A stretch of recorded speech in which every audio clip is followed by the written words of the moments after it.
नेत्रा, तू विसरलेली दिसतेस। एकेकाळी तू स्वतः माझ्या सोबत होतीस, नवीन नवीन कट शिजवत होतीस। ज्या घरासाठी तू इतकी तडफडतेस ना आता, त्याच घराविरुद्ध। मी काहीही विसरलेली नाहीये, कारण मी केलेल्या प्रत्येक पापाचं प्रायश्चित्त घेऊन झालंय माझं।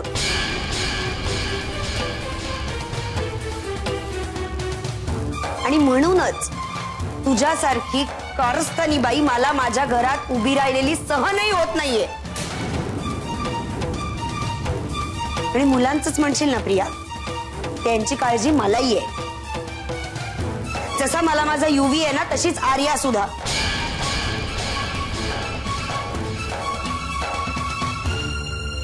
आणि म्हणूनच आज मला काय तर सोक्षमोक्ष लावूनच टाकायचं।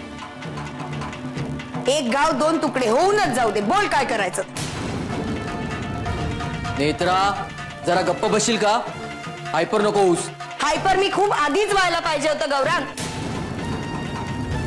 किमान ही अवदसा तरी आपल्या घरात परत आली नसती मग।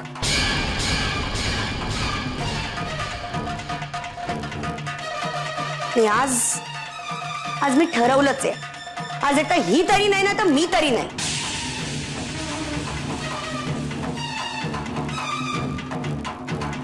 गौऱ्या, नेत्राला वर घेऊन जा। नेत्रा चल। मी कुठेही जाणार नाहीये। नेत्रा वर चल। गौरांग, मी एकदा सांगितलं ना मी कुठेही जाणार नाहीये। ऐक माझं। गौरांग, तू ऐक माझं। ही बाई सत्यानाश करणार आहे या घराचा, हिला आत्ताच्या आत्ता हाकलून दिलं पाहिजे। तुम्हाला कोणालाच कळत कसं नाहीये? चल नेत्रा वर चल। गौरांग, तुला कळत नाहीये का मी बरोबर बोलतेय?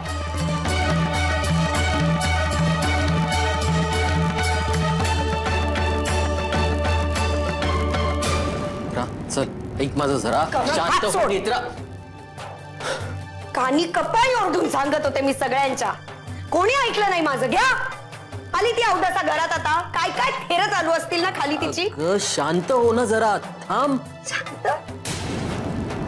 कशी शांत राहू मी गौरांग? अरे ज्या बाईचं नाव काढलं ना नुसतं तरी माझं तळपायच्या मस्तकात जाते। ती बाई माझ्याच घरात माझ्याच नजरेला नजर देऊन उभी आहे। मुस्काटात मारावीशी वाटते मला आता तिच्या। शांत काय हो? परत एकदा ना तीच दशा होणार आहे आपल्या घराची। हे बघ, असं काहीही होणार नाही। अजूनही तुझं असंच म्हणणं आहे का की काहीच होणार नाहीये? प्रिया आली आहे खाली हॉल मध्ये, कळतंय का काही तुला? ती बाई जिच्यामुळे घराची वाट लागली, ती बाई जिच्यामुळे शुभ्राला अनाथ मुलीसारखं जगावं लागलं, तीच बाई जिच्यामुळे मंजिरी वहिनी आणि सत्यजित दादांची ताटातूट झाली, त्या बाईला घरात घ्यायच्या गोष्टी चालल्यात तुमच्या। कळतंय का काही? माझं तर म्हणणं आहे ना, पहिले त्या आर्याला घराच्या बाहेर काढ। तिची ढाल करून पुन्हा एकदा या घरात घुसायचा प्रयत्न कर। नेत्रा, हा निर्णय मी नाही घेऊ शकत। कधीतरी निर्णय घ्यायला शिक आता। नेत्रा। नेत्रा काय नेत्रा? हेल्पलेसपणे अजून किती दिवस या घराची वाट लागताना बघत राहणार होता आपण? काय वाटतं तुला? हा, काय वाटतं तुला? हे प्रियाचं येणं मला आवडलंय? अगं, तुला जितका राग जातो ना तिला बघितल्यावर, तितक्या टिपटीने तिरीक जाते माझ्या डोक्यात। अरे मग तिच्या हाताला धरून बाहेर का काढत नाही होत आपण तिला? नाही ना करू शकत। दादा घरात नाहीये आणि त्याच्या ऍब्सेन्स मध्ये मला कुठचाही चुकीचा निर्णय नाही घ्यायचा आहे, ज्याने आपल्या घराला त्रास होईल। म्हणून मी शांत आहे। शांत आहे? एक बाई या घराचा उंबरठा ओलांडून आत येते जिच्यामुळे या घराची वाट लागली आहे, आणि माझा नवरा शांत आहे। गौरा, मला तर वाटतं तिला आणि तिच्या पोरीला दोघींना हाताला धरून बाहेर काढा आत्ताच्या आत्ता घरात। आर्या माझी पुतणी आहे, तिच्या बाबतीत मी असा कुठचाही कठोर निर्णय नाही घेऊ शकत। मग हातावर हात ठेवून बघत बस वाट लागलेली।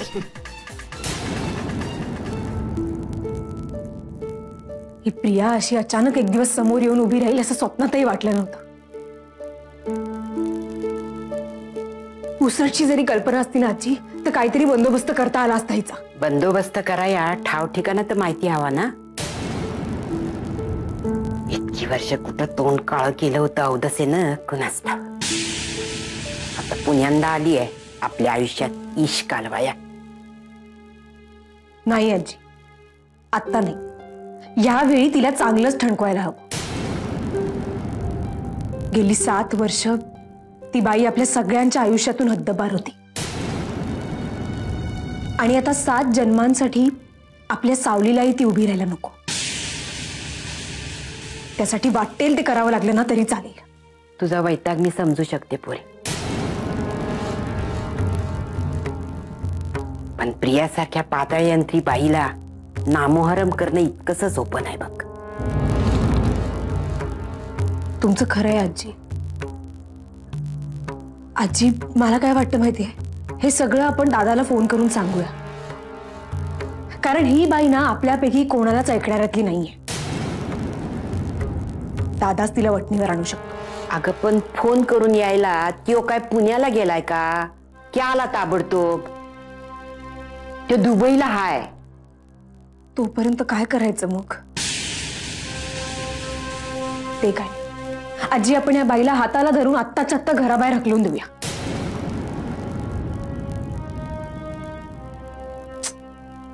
पण ही आर्या पण ना हट्टाला पेटली, मम्मा पाहिजे म्हणून. आता तिची समजूत कशी काढायची आजी? आर्या कुठं बी जायची नाही, ती इथंच राहील आपल्याकडं.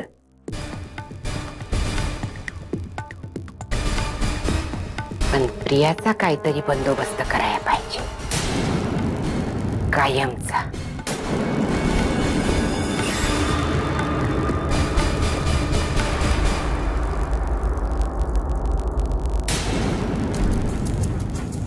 गेल्या 7 वर्षात हे घर, इथली माणसं किती बदललीत ते सगळंच कळेल.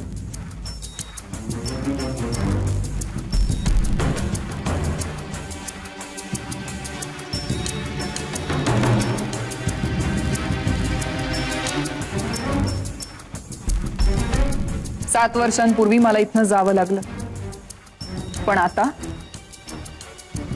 ते नाही होणार. आता या घरातून मला कुणीच घालवू शकणार नाही, स्वतः सत्यजित मुधोळकर सुद्धा नाही. मी तेव्हाच बोलले होते, खेळ अजून संपला नाहीये.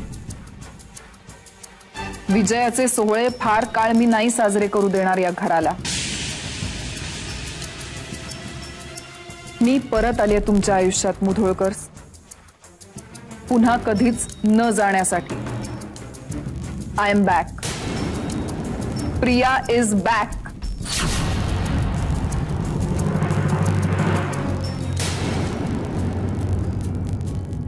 मनू, तुला आपले देसाई काका आठवतात का? तुला सायकलवरनं फिरवायचे लहानपणी ते.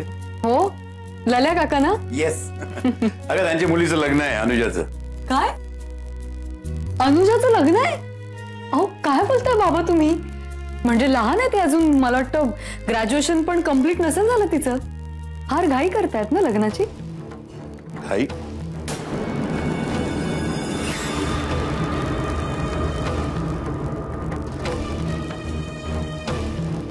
मनू, मी सुद्धा तुझ्या लग्नाची थोडी घाईच केली होती नाही?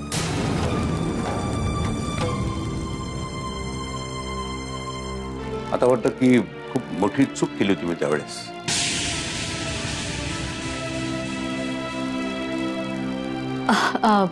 कधी लग्न अनुजाचं? 13वा. अच्छा. पण त्यांनी आपल्याला लग्नाच्या आदल्या दिवशीच बोलवलेलं आहे. आधीपासून? नाही हो बाबा, मग मला नाही जमणार. आय एम सॉरी, पण काय झालं, माझे खूप महत्वाचे कामं पेंडिंग आहेत. हे बघ, देसाई काका आपल्याला किती जवळचे आहेत माहिती आहे तुला?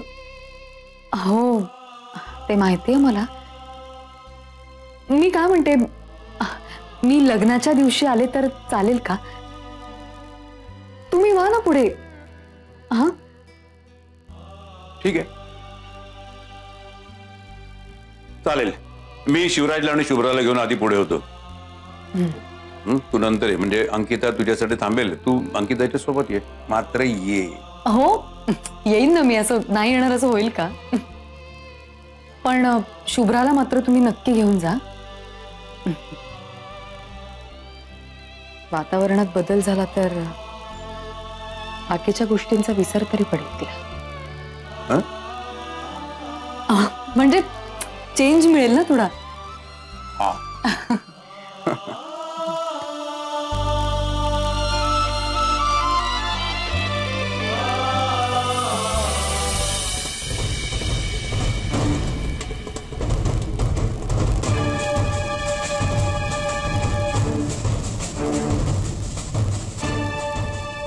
प्रिया, तुला आता काय हवंय? आजी, मला काय हवंय ते तुम्हाला चांगलंच माहितीये. मी पुन्हा पुन्हा तेच तेच सांगायचं आणि तुम्ही सगळ्यांनी पुन्हा पुन्हा त्याला नकार द्यायचा. हेच चालत राहणार आहे. त्यापेक्षा तुम्ही विचारूच नका ना. निर्लज्ज निर्लज्ज आहेस तू. या घरचे दरवाजे तुझ्यासाठी बंद आहेत की हे ठाव आहे ना तुला? काही विसरलीस? नाही, आहे ना, लक्षात आहे माझ्या. तोंड काळं करीत न ही माझा पुण्यांदा हिसका दाव तुला. आजी शांत व्हा. आजी, या घरात माझी मुलगी आणि माझा नवरा राहतो. सो ऍक्च्युली मलाही याच घरात राहायला हवं नाही का? मला या घराकडनं फक्त एवढंच हवंय. तुझा नवरा सुहास हाय आणि तो कुठं हाय हे आम्हाला बी ठाव नाही. तेव्हा त्याचा शोध घे आणि त्याच्या संग राहा. सुहास माझा नवरा होता, आता नाहीये. आजी, आमचा डिवोर्स झालाय माहितीये ना तुम्हाला? का डिवोर्सचे लीगल पेपर्स आणून दाखवू? आता सत्यजितच माझा नवरा.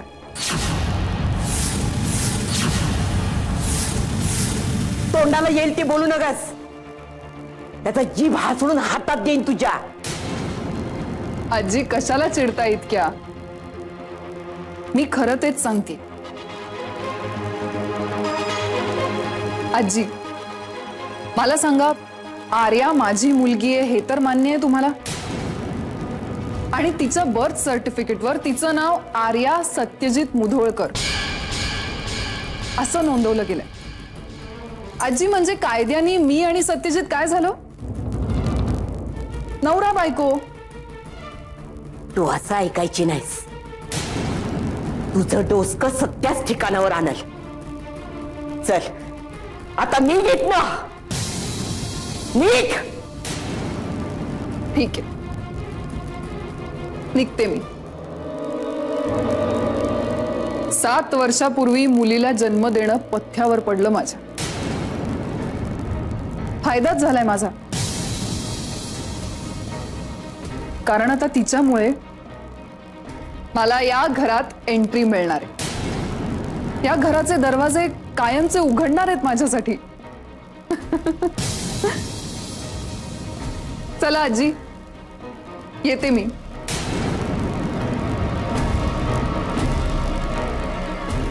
सत्यजित आल्यावर येईनच पुन्हा.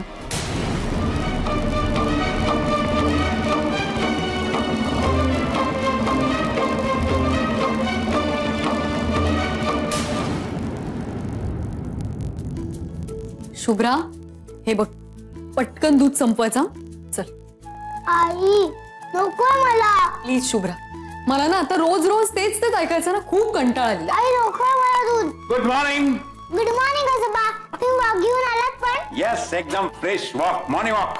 आजोबा, उद्या मी पण येणार तुमच्या बरोबर. येस. बाबा प्लीज, तुम्ही तिच्याशी अजिबात गप्पा मारू नका. तिला सांगा जरा दूध प्यायला. अजिबात ऐकत नाही ती. नेहमीच झालंय हे. दूध पीत नाही असं कसं? आधी दूध पी, बघ मी तुला एक मस्त गंमत सांगणार आहे. गंमत?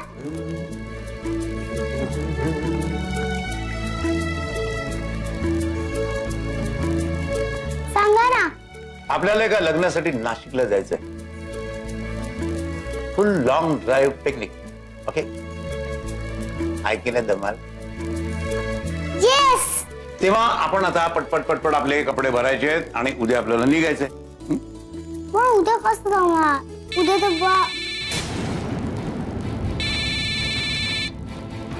हॅलो. अहो नाही, मला कार्ड वगैरे काही नकोय. नवीन card? No no, thank you thank you. काय म्हणत होतीस तू? उद्या काय? बाबा, कॉफी आणू तुमच्यासाठी? हो चालेल, पण मी आधी फ्रेश होतो आणि मग घेतो कॉफी. ठीक.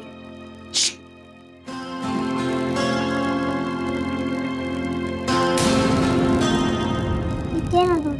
दूध नाही, काय उद्या? हा, आमच्या शाळेत ड्रॉइंग कॉम्पिटिशन आहे ना, मग ते मिस होणार आहे. माझ्याशी खोटं बोलतेस तू? तुला मी किती वेळा सांगितलं की माझ्याशी खोटं बोलायचं नाही. आई आहे मी तुझी. आई, बाबा उद्या दुबईवरून येणार आहेत ना, त्यांनी प्रॉमिस केलंय की भेटायचं. शुभ्रा, तू बाबांना भेटणार नाहीस. तुला मी सांगितलंय ना, जर तू बाबांना भेटलीस तर काय होईल म्हणून. मी जर बाबांना भेटले तर त्यांना तुरुंगात टाकतील. आई पण प्लीज मला एकदा भेटू दे ना, लास्ट टाइम प्लीज. नाही, उद्या तू नाशिकला जाणार आहेस, बस.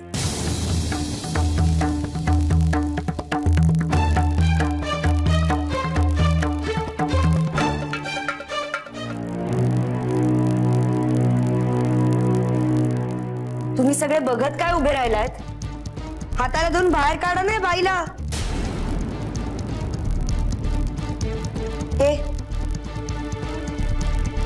तुझी जी काही नाटकं आणि तमाशे असतील ना, ते सगळ्या या घराच्या बाहेर जाऊन करायचे. चल, चालती व्हायचं इकडनं. तुला एकदा सांगून कळत नाही का ग? या घराच्या बाहेर निघायचं. एका मिनिटाच्या आत इकडनं बाहेर पडायचं, नाही तर मी काय करीन ना, माझं मलाच सांगता येत नाहीये प्रिया.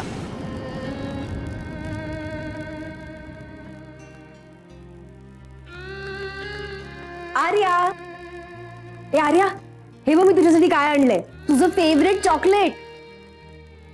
आर्या, घे ना. मला नकोय. का नकोय? अगं तुला तर फार आवडतं ना चॉकलेट. माझ्याकडे आणखीन आहेत. तू आमच्याशी बोललीस ना तर मी तुला सगळी देऊन टाकेन.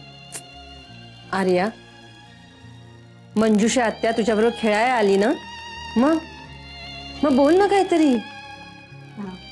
आर्या, तुला आईस्क्रीम हवंय? चल आपण जाऊ. नको. आर्या, मग काय हवंय तुला? माझ्या मम्माशी तुम्ही असं का वागतात, सांगा ना मला. हे बघ बेटा, तू अजून लहान आहेस. आम्ही तुला किती बी समजून सांगितलं ना, तुला नाही कळणार ती. हे बघ आर्या, असा हट्टीपणा नाही करायचा. तू गुड गर्ल आहेस की नाही?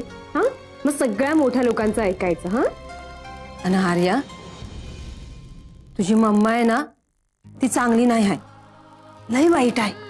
काय वाईटपणा केला तिने? तुझा बाबा येईल ना, त्याला विचार, तो सांगेल तुला.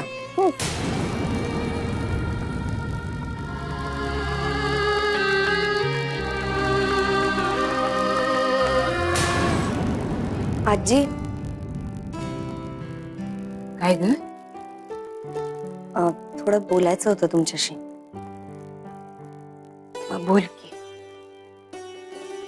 नाही म्हणजे मी आर्याशी जशी वागले ते चुकीचं होतं. लहान मुलांच्या कानावर खरं तर असल्या गोष्टी पडू नयेत, पण आजी, जोपर्यंत आर्या या घरात आहे तोपर्यंत प्रिया परत येण्याची टांगती तलवार राहणारच. आणि म्हणजे मला तर असं वाटतं ना की प्रिया मुद्दामच सोडून गेली आर्याला इथे. प्रियाबद्दल एखादा अंदाज बांधणं म्हणजे सौताच्या डोसक्याचं भुसकट करून घेण्यासारखं आहे. खरंय.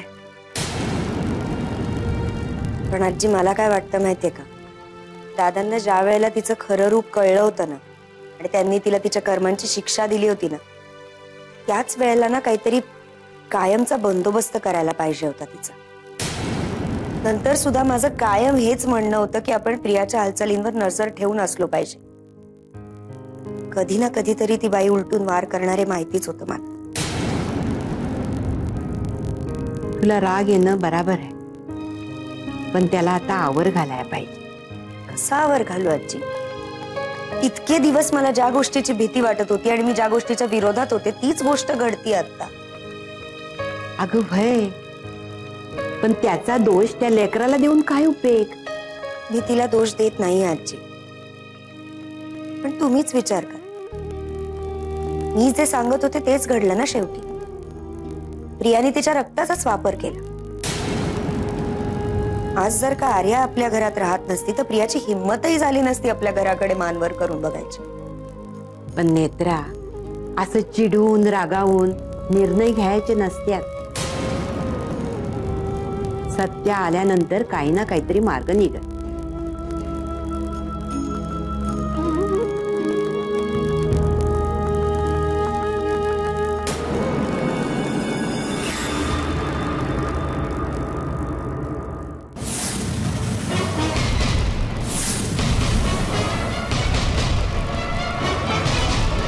हे घे, ठरलेले त्यापेक्षा जास्तच आहे. पण मॅडम, मानता की नाही माझ्या हुशारीला? अहो, तुमचं काम मी अगदी सहजपणे केलंय. फार खुश नको होऊ स्वतःवर. सत्यजित शहरात नव्हता म्हणून इतक्या सहजपणे हे काम करू शकलीस तू. आणि हो, आता गायब व्हायचं कोल्हापुरातून. गरज पडली तर बोलवून घेईन. मॅडम, तुम्ही मला एवढे पैसे दिलेत खरे, पण तुम्हाला तर त्या लोकांनी घरातून बाहेर काढले ना. शैला, आज जरी त्या लोकांनी मला घराबाहेर काढलं असलं ना, तरी उद्या माझ्या लेकीमुळे त्यांना मला परत बोलवावंच लागेल.